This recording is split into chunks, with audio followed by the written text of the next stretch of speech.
Our top story at this hour is coming out of Iran, where an Iranian police officer has been killed in a stabbing during unrest near Tehran as protests over the cost of living in the country entered a 12th day. Local news agencies said that Shaheen Dehgan, who was a member of the police force in Malad country west of Tehran, was martyred few hours after being stabbed during efforts to control the unrest.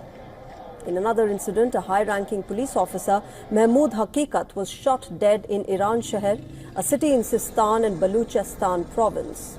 This is the same area where statues of late Supreme Leader Ruhollah Khomeini and his successor Ali Khamenei were set on fire by protesters on Tuesday. Haqiqat was the police station commander in Iran Sheher and former intelligence chief of the city. He was in fact known for crackdowns on anti-regime Baluch activists.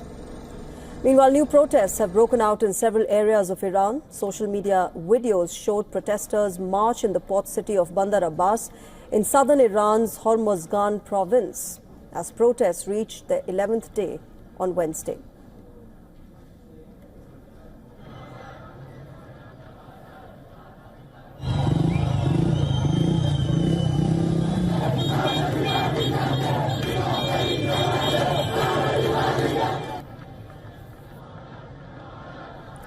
Social media videos also purported to show new cities like Bojnord, Kerman, Rasht, Shiraz and Tabriz and smaller towns joining the demonstration.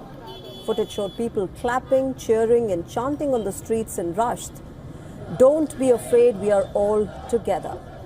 Now, as sanctions tightened and Iran struggled after the June war with Israel, its real currency sharply fell in December.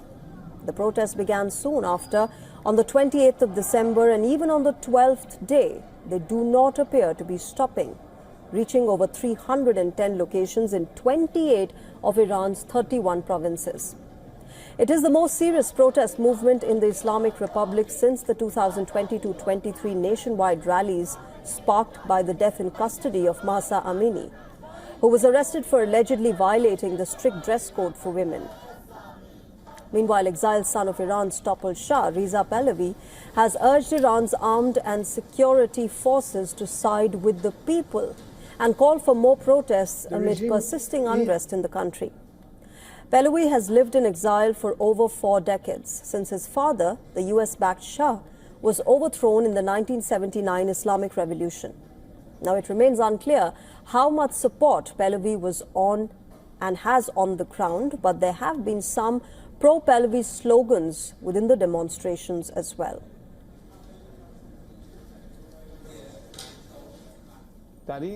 In these decisive moments, I expect you to return to the embrace of the nation and to use your weapons not to fire at people, but to protect them. On the other hand, the US-based human rights activist news agency offered the latest death toll of 36 from the demonstrations. It said 30 protesters, 4 children and 2 members of Iran's security forces have been killed. More than 2,100 people have been arrested so far. In recent days, President Donald Trump has threatened to intervene in Iran if demonstrators were killed, while Israel's Prime Minister Benjamin Netanyahu has expressed support for the protests. Responding to the statements, Commander of the Iranian Army General Amir Hatami warned that Tehran would not tolerate outside threats without responding. He also said that if those he referred to as enemies make a mistake, Iran's response would be more robust than during the last year's 12-day war with Israel.